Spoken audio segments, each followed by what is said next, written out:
Hi there, my name is Steve Gearhart, and this is the Unagi Observer. Thank you so much for stopping by and watching this week. So I owe you guys some digital sushi. Yes, I do. Because of life, my job, and things like that, I'm gonna have to push back making that sushi for you guys for the digital sushi. But it is gonna happen. It is gonna happen. It's probably going to happen when I get back from Gen Con, which is in mid-September. But between now and then, maybe you can help me out on something here. So the digital sushi I intend to make I'm going to make an Oshinko roll. That's going to be pickled radish. I'm going to make a salmon roll. I'm debating on whether or not to do a California roll. If you would like to see me do a California roll, please let me know. If enough of you want me to do one, I'll do one. I'm probably going to do an unagi roll because it is the Unagi Observer. But I would like to do something a little bit smidge different on another roll. And I don't know if I just want to make a tuna roll, if I want to make a vegetable roll, if I want to do shrimp, if I want to do some other type of cut of fish, whatever it is. So if you got any suggestions, and if we have enough suggestions of one particular type, then we'll do that one. But help me out and let me know down below. So let's get on to what's going on this week. So this week is I was again intending to do something different, but I was able to finish up a particular series that I decided to sit down and just watch, and that was Kinos Journey: The Beautiful World. So let's get into it.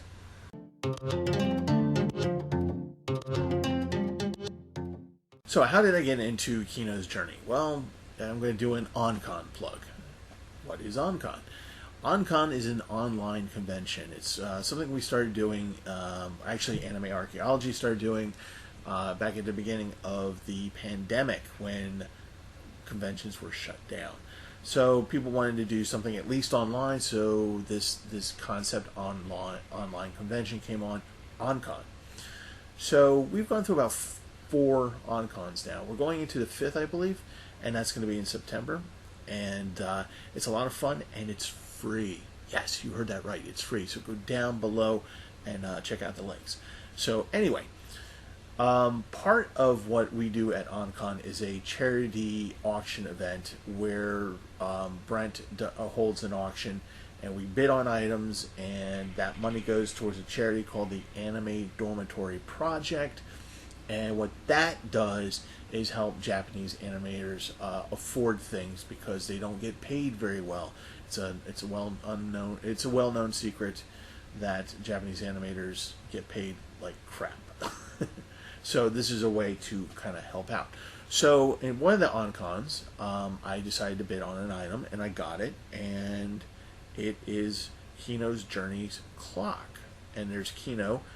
And it's an interesting picture because at first you don't notice it, but then you look at it again and you see that little firearm in the small of Kino's back. So this is a fun little thing that I got, and I keep it outside at my workstation, and it's kind of nice to have. But it made me curious about the anime. I knew nothing about Kino's Journey. So I said, okay, well, I'm going to watch it. I did not realize it was a franchise. Okay, I did not realize actually until just recently how much of a franchise it is. So it spawned from light novels and manga. It has actually 2 anime series. There's an original, and then there's the one I watched, which is Kinos Journey's The Beautiful World. Also, there are a couple very short 30-minute movies, I believe, and there are some PlayStation games, if I remember correctly, that are also involved with Kinos Journey. So it's a big deal. It's a thing. And when I kind of looked at it online, there's a lot of people out there who have heard of it but never really watched it. And I said, what the heck? I'll give it a watch. It's on Crunchyroll. That's where I watched it from. And, I rarely come down on any one side of a dub or a sub. I happen to listen on or watch it as a subtitle, and I pretty much enjoy it. So I think it's fine. The Japanese voice cast is actually pretty good. So I started watching this anime, and I came to some conclusions about it. And one of them is that this is not an anime that is a breakthrough anime, right? There's not any real technical thing that was a breakthrough. There's not any, there's not a huge storyline that really grabbed people. Oh my God, this is deep meaning, or anything like that. But it is a must-see anime, and I'll explain why. So let's start talking about the plot, or what there is of it, in Kino's Journey, The Beautiful World. So like I said, I'm watching the second anime series, Kino's Journey, The Beautiful World. It is not a sequel to the original. It's not even really a reboot or sort. It's just they just did it again almost. So it's about 12 episodes long, and it's episodic. There is, for the main protagonist, Kino, there is no overarching storyline. There is no major villain to be defeated. The world does not need to be saved. There's no goal at the end for Kino. There's no mission, right? The only thing that this anime is, the story that it provides, is really just Kino's travel log of this fictional world that Kino is going through. Now, Kino is a traveler. We don't know much about Kino. We know that Kino is going from country to country. Kino has a certain little set of rules that loose set of rules. One of them is that Kino will not stay in a country longer than 3 days, because a traveler who influenced Kino said, well, I just go through each country, stay for about 3 days, that way I get an idea of the country and I can enjoy it and then move on to the next one, because there's a lot of countries in the world and I want to get through as many as I can. And so that's kind of Kino's modus operandi, where Kino kind of goes through all these different countries just to kind of get a flavor of each country. The other rule is a sort of interference, non-interference with each country that Kino goes into, which means that Kino is there to perceive and observe, to take note of the thing that's going on around Kino, the type of country, what the quirks of that country is, how the people are, what is that country. So Kino is not interested in causing revolutions, not interested in fighting wars, not interested in changing things. Kino is an observer. Kino talks about it with the bike, the motorrad that Kino rides. Yes, the motorcycle that Kino rides is sentient. Can't move on its own, needs a rider, so that's Kino. But the motorrad can talk to Kino, and they have conversations back and forth about the countries that they visit or that they're going towards. So Kino's trying to be a dispassionate observer of what's going on around, the place that Kino happens to wind up. So it's a travelogue. It's just an experience. That's all it is. Now, there are moments where Kino will game the system or do a little bit of upwards management if Kino happens to see something that Kino doesn't like very much. But pretty much what Kino does is creates an event that will hopefully move forward, should the people that she kind of nudges choose to move forward. Kino, again, is not interested in changing things that much, just maybe writing something that just doesn't feel good to Kino. Now, at this point, you're going to be noticing that I'm having a little bit of a trouble time of saying Kino and not using a pronoun. That is one of the mysteries of Kino's journey that you figure out. You will figure it out. There are clues in the second anime that gives you an indication as to gender, but in the first anime, from what I understand, you don't get that until the end. So I kind of don't want to spoil it. So hopefully I'll make it through this video without spoiling that. So if I'm kind of like stumbling over, like I want to say a gender pronoun, and I say Kino instead. That's why. So anyway, the Motorrad. So the story starts with the Motorrad, which is named Hermes, God of Speed, and Kino talking about going to the next country. And again, all this is just perception. You know, what does the next country look like? What does it do? What are the inhabitants do? Is this a good country? Is this a bad country? Is there something wrong with this country? That's all it is. Now, there is a slight side story to all of this. Kino comes to a country where there are this kind of like Hunger Games type thing going on, where if people want to make a rule to law in that country, they are able, or to win citizenship in that country, they have to fight in this gladiator type thing where anything goes. You can use any type of weapons, whatever your skill set is, blah blah blah. And the winner gets to become a citizen of the country and is able to make a rule for the country. The prince of that country, whose father deposed the former king and created this situation which is turning the country into chaos, is trying to stop this by entering the games and winning and, you know, killing his father and making the new rule that these games are abolished. So the prince comes across Kino in this game, because Kino doesn't realize that when Kino comes to the country, they say, well, you know, we're going to bring you in, but now you have to fight. That's the rule of our king. That's the rule of our kingdom, our country. So Kino has to fight, and Kino goes, okay, well, if I'm going to do this, I'm going to do this. Things happen, and at the end of it, the prince is no longer a prince, but still alive. The prince has a talking dog. Yes, some of the dogs can talk in this world, just as a Motorrad can talk to a human being. So, the prince and the dog team up with Kino. Things happen. At the end of it, they go their separate ways. The prince and Kino come together in another storyline, and that's where the prince picks up another traveler named Tia, an orphan.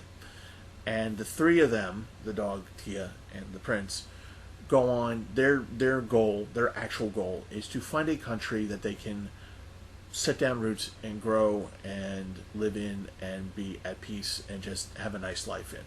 So they actually have a goal. So you periodically see them through the series. Again, it's a small story. It's not a huge story. It's not very complex. Just the same thing with Kino. It's not a very complex anime at all. Again, it's just about observation in a travel log. That's really all this anime is about. So let's talk about the world that Kino is riding around in. One of the things you're going to get at the outset of this world building is that there aren't a whole lot of names for places. They don't refer to the world as Earth. The best name you can give it is the beautiful world. You get a sense that it's a large world because there are many countries.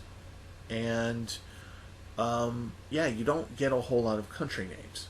Like each episode says, the country of adults, the country of liars, the country of this. And it's really talking about, well, here's a nation where we're going to explore this concept. You don't really get a whole lot of nation names. You get a couple every now and again, but not really that much. Now, the countries themselves are walled off from each other. So there's usually this big-ass wall that seems to go on forever, and that is the border of the country. And there are gates, north, south, east, west, sometimes just 2, sometimes 4, sometimes more, sometimes less, whatever. And that's how you get in and out of the countries. They are very insular countries, meaning that they don't really deal with the outside world, but they are aware of the outside world. Okay, so it's not like they don't know what's going on in the rest of the world, in the immediate vicinity around them. So, but when a traveler shows up, they get really excited because that's like new information, news, what's going on in that part of the world. Let's get some details. We understand a little bit about this. Can you tell us a little bit more? So travelers are generally speaking welcomed in most of these countries. And the travelers have no nation of their own per se, and they really live in these. When they're not visiting a city, they're in the lands that are in between the cities. This is in sort of a no man's land, but it's not ugly. It's actually quite beautiful. There's usually just one or two roads that are leading from one country to another. You have a sense that you need to be careful, that there are bad people out there, but it's not the main point of the story, and it's not the main point of traveling from one city to another. It's just something, just like any other journey you would take on in any planet, on any real life adventure. Just be careful of what you're doing. So, the other thing you discover about this world, about the beautiful world, is that while there is that revolutions do happen, that there are civil wars, there is civil unrest, it happens inside of these countries. You don't see the countries going to war. That's not a thing in this anime. So there is a relative peace that the world is at this point. Now, here's the interesting look of the world in terms of humans. When you look at the architecture, when you look at what they're wearing, it's very European in nature. And if you had to put a time frame of it, like if you were to apply a real world time period to this anime, it would be, at first, you would think somewhere probably like 1895 to 1920. The anime starts off with that kind of technology. It starts off with that ruralness. It starts off with that kind of attitudes, the way that the countries look, some of the towns look, things like that. But what you come to discover as you go through the world is that each country has its own level of technology, even though culturally you might see clothes and architecture from that time period. For example, Kino's Motorrad, which is a motorcycle. Motorrads are basically motorcycles in this world that are sentient. They can't move on their own, they need a rider, but they are sentient beings. So once they're created, a sort of being comes into existence, and what they do is they make a pact with a rider, a mutual assistance pact with someone. Since they need a rider to be able to move, then the rider needs them to be able to go somewhere. Generally speaking, they make an agreement and they become one. Essentially, they travel together.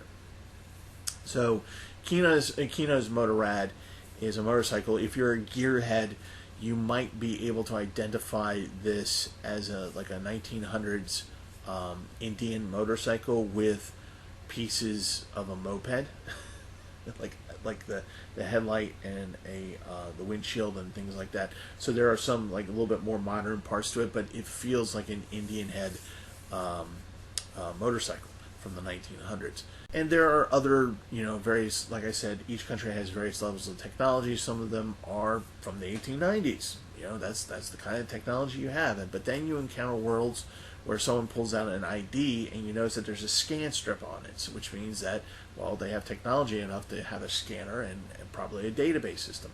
You come across one country that looks like it could be from 2010. You come from another country that looks like it's 1895. So the degrees of technology vary, but the look of the world is very much between 1895 and 1920.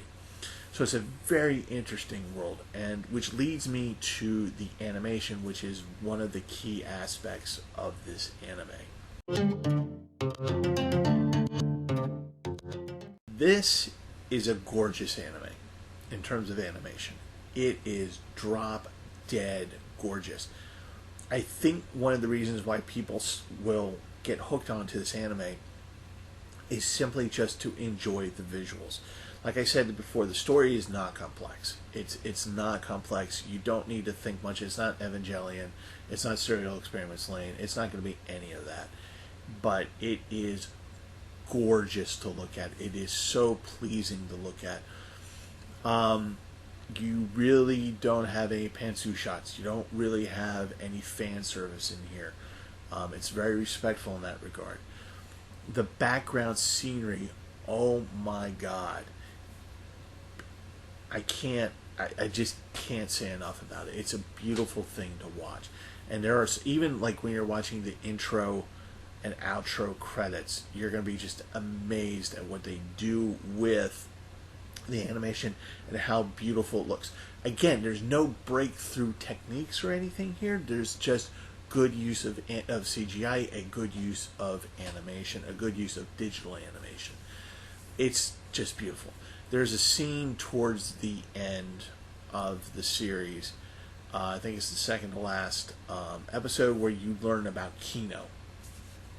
And it ends, and it begins and ends in this crimson, in the field of crimson flowers, and it is just so breathtaking and it's so achingly beautiful. It's just, oh my goodness. And the other thing you're going to notice are the eyes, particularly Kino's eyes, and they just make this effort to make these eyes of unusual color, vibrancy, and it's just beautiful to watch. Beautiful to watch. And I think that's one of the biggest selling points. If you just want something just nice to look at, you're going to enjoy Kino. You're going to enjoy the background scenes. You might not care for the story, but when you see that parts of the story where they're just riding through the hinterland going from one country to another, you're going to be like, oh, that looks really nice. And the anime ends with this beautiful scene that I hope that in my life I come across and able to do what Kino does at the end of the anime. I don't want to spoil it for you. It's just a really nice scene that I think anybody can appreciate. And that's the other part of Kino's Journey, the Beautiful World. It has a good ending. And what I mean by good, I mean you're like, yep, this is the way it should happen. Yep, this is good. And it's very rare that you get that these days. So, is this anime worth your time? I've said before, there's nothing groundbreaking about it. It's a travelogue about concepts and about a world. The animation is gorgeous. So why is this must see? It's must see because it's easy. We have so much anime out there. We have shoujo where it's just like stuff's just happening. You have melodrama. You have all these things. You have just stuff being thrown at you. You have bad CGI animation. You have all these things being thrown at you. Sometimes you just want to sit down and you want to just have an anime that you can enjoy and just relax and not think hard about it. And just enjoy it for what it is. It's like, that's one of the that's why Eurocamp is so popular. It's just is what it is. Kinos Journey is that kind of anime. It's not a relaxing anime. It's not a healing anime. None of those. It's not that. It's not like Eurocamp in that way. It's just an anime that is just simple and easy to watch and to enjoy at the same time. It's not complex. You don't have to think hard. You can still enjoy it. There are things that happen. There's enough action to it. There's enough violence to it.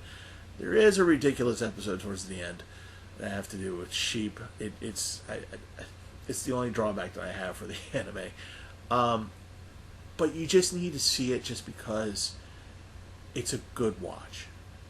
And I think that's the draw of Kino's Journey, is that it's just easy. It's just a fun thing to do. So yes, you should watch this anime. This anime also has another benefit to it. For those of you who are suffering from genre fatigue, maybe you watch a lot of shonen and you're just kind of tired of shonen, or you watching a lot of mecha and you're just tired of mecha, or maybe you're watching a really heavy series like I'm doing right now, Serial Experiments Lane, which is what we're talking about over at Anime Archaeology, and sometimes you just need something else to look at. Or maybe you're suffering from general anime fatigue and you've walked away from it, but now you want to come back to it. Kino's Journey, The Beautiful World, is an excellent way to help you with those problems. It's a really good way to get back into anime where you don't feel like you're being locked into a genre, and you can kind of just enjoy the animation for what it is, a simple storyline to ease you back into anime watching and to return to the full of otakudom. Or it's a good way to help you change up something that maybe you've been watching and you're kind of OD'd on, like mecha or shonen or whatever. So this is just, a really good way to help you with those problems. So yeah, Kinos Journey, The Beautiful World 2017. Watch it. That's it for this week. As always, hope to see you guys in person at some point. So that means that we have a Delta variant going on out there, so make sure you wear your mask, your social distance. If you haven't gotten your vaccine yet, please get your vaccine. If you got your first shot, great, good on you. You need to get the second shot, if there's a second shot. They are talking about boosters, and if that happens, if we need to do that, then let's do that, okay? Because I want us all. Otakon did really well. A lot of people enjoyed it, so let's keep the ball rolling. But those are the things we're going to need to do, okay? You're going to get Digital Sushi in September because we're over 200 subscribers, and I will see you guys at OnCon. I'm kind of rambling at this point, so I'm just going to wrap it up and say thanks for watching. Please like and subscribe. Love you guys, and I will see you next time.